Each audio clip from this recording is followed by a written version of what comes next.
idol madla, nakakahanga, may mga hawak, gandang linyada. Ika'y inspirasyon kung bakit hanggang ngayon ako'y palaging kumakarera. Ito na yung Taiwan Grizzle natin dati mga kalapatid. So dati, ang itsura nito mukhang payatot pa. Pero ayan, kita nyo ngayon. Pogi na mga kalapatid. Black Tiger Grizzle. So ang tatay nito is yung Muleman na kalawang, recessive bred. Tapos yung nanay naman niya, yung lola ni Grizzle. Kaya ganyan ang itsura. Ito nyo, ganda oh. Black Tiger Grizzle mga kalapatid. So dati medyo ano siya, parang Grizzle lang. Pero ngayon, medyo tumingkad yung kulay eh. So kita nyo yung bagwis niya dito. Ito yung bagwis niya dito. Kita nyo medyo malikot lang talaga. Dito kita nyo itim na itim yung bagwis niya dito. Dito naman Grizzle pa. Ito mapapalitan pa to. Yung tatlo. Ayan, sa kabila ganun din. Yung tatlo hindi pa ganun. Hindi pa nagpapalit. Hindi pa nagbablock. Ito yung dati niyang kulay no? So baga parang ano pa siya, nag-evolve pa. Ayan, medyo ang likot nitong ibon na to mga kalapatids. So yung pagka-grizzle nito, yan ang magiging kulay ng dalawang young bird na nandun. Nandun sa kabila, no? Ngayon, kukunin ko na kasi yung dalawa na yon para subukan ng ideal. So ito yung baga ano nila to eh. Baga kuya nila to, no? So balik natin. Ito kita niyo yung tsura niyan. Pag nakalagay dito ang forma niyan eh. Pasok natin doon. At ano natin? Ayan siya mga kalapatids. Pag nakatindig. Ayan o. Tangkad yan. Matangkad nga lang na ibon mga kalapatids. Hindi siya kagaya yung iba na maigsi yung mga mga paa. Ayan. Ayan o. Ang forma din tumayo mga kalapatids. Black Tiger Grizzle. So kapatid din yan mga kalapatids. Ito. Pinapilay. So hanggang ngayon, injured pa din siya. Ayan yung Black Tiger Grizzle natin. Ito yung kapatid niya, yung napilay. So hindi pa niya natatapak yung paa niya kasi, no? So ito, update ko kayo. Yung sa napilay nating ibon, ayan, no? Mukhang mapuputol pa ata ang paa na ito. Ayan siya, oh. Kawawa din, mapuputulan niya ata ng paa. Medyo umitimisan yung paa eh. Pero nilagyan ko naman ng betadine niya, nililinis ko rin everyday para di lumala yung infection. Meron din siyang basahan dito, pero okay naman ang poops niya, hindi naman lusaw. Hindi naman green na lusaw. So kumakain naman. Ito, pagkain naman siya dito, kinakain naman niya. Hindi naman siguro siya patitigok. Ayan, sa kabilang side niya. Nakikita niyo ba? Ayan yung paa niya mga kalapatid. So, hindi ko sure kung makakasurvive yung paa niya na yan. So yung ring, tinaas ko lang. Ayan, hindi naman bumababa yung ring. Pero sana makasurvive siya mga kalapatid. Ganda pa naman yan. So full seed niya yan. Ayan, yung isa na yun. Tiger Grizzle. Magkapatid sila. Tapos ito, kapatid din nila to yung dalawa. Ito. Ayan, yung dalawang red Grizzle naman na to. O, diba mga off color. So kumbaga yung pagka-Grizzle ng mga to, gaganda pa yan eh. Pag lumaki-laki pa. Medyo madungis lang. Kasi puno ng pups yung ilalim mga kalapatid eh. Pero liliguan ko to after ng ng pinakatubo ng balahibo. Teka, kunin natin, pakita ko sa inyo. So ito yung kulay niya sa malapitan. Ako may bulutong yata. Parang nagkabulutong dito sa may porteng ulo. So ito yung ibon mga kalapatid. Parang may bulutong dito. Parang may bulutong. Pero maliit lang naman. Minor bulutong lang. Dito. Tingnan natin. Meron din. Ayan o. Bulutong siya dito sa balikat. Pero babakbakin ko na mamaya para matuyo agad. Dito meron din, oh. Kala ko wala silang bulutong. Meron din pala.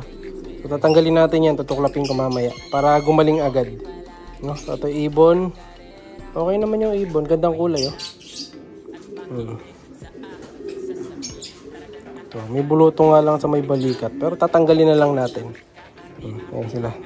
Subukan ko kasi ito ng ng ideal. Saka magbibigay tayo ng ganito bilang preparation para sa breeding. So, nalobat yung mic ko kaya naiwan doon. So, kung natin ideal dito. Buksan natin. Patay ng dalawa. Subuhan ko muna. Ito naman mga kalapatid. Kapatid nun, ito yung possible barako. Medyo malaki. Yan. So, may bulutong din pala sa balikat. Akala ko wala silang bulutong. Yan lang, hindi ko na-post to. Kasi nga may bulutong. No, hindi natin ma-out pag may bulutong. Yan. No. Gandang ibon. Malaking ibon siya mga kalapatids. Popogi pa to pagka medyo nag-matured pang konti. Yan, nabulunan ng ilap eh. Siyempre, ito yung pinakatatay nun mga kalapatids. Yung kalawang na to, bulutong to. So, ito yung pinakatatay nila, yung kalawang na to mga kalapatids. Muleman. Imported, island-born, pure Mulemans mga kalapatids. Ayan o. Solid na ibon. So, yung mga susunod na araw, meron akong bibilin na dalawang imported din. No? Papakita ko sa inyo mga kalapatids. Yung pinagbenta ng ibang ibon natin, pambibili ko ng dalawang imported. May tatry tayo. Mga off-color. No? So, order na ako eh. Tingnan natin kung kailan mapapadala. No? So, eto. Kalawang. Halos mga ganito din. Imported lines din mga kalapatids. Balik natin. Ayan. Alright. Tapos yung nanay naman nila, sabay nanay nila. Wala ba dyan? Ito. Ito naman yung nanay nila mga kalapatids. Ayan. Yung grisel na yan. Medyo against the light eh.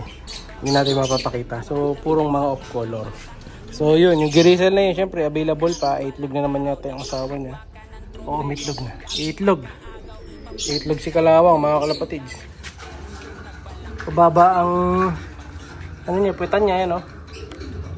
So, itlog na to. So, habang hindi pa nabebenta yung asawa niya na grisel, hindi ko pa na-out, ilalagyan ko muna ng pugad. Kasi itlog, no? Mabasag na naman itlog nito. Ano na to eh, dalawang clutch na to, nababasag. No? So, baka pangit ang pwesto nila. Sa akin, hindi ko kasi nalalagyan ng pugad. So, kukuha na ako ngayon ng mga pugad muna. Ito. Ito may pugad na din to eh. Ayan. Ito kalahi din ni Grisel to mga kalapatids. Tita naman ni Grisel to. Yung ating 2 times lap winner. Tita niya to. No? Pangmalakasan din yan. Speedbird. So kunin natin yung ano, pugad. Ayan. Ito medyo malinis pa. Lalagyan lang natin to ng ganyan. Isang basahan lang. Tapos nun, okay na nun. Hindi na mababasag yun. Yeah. Or dalawa.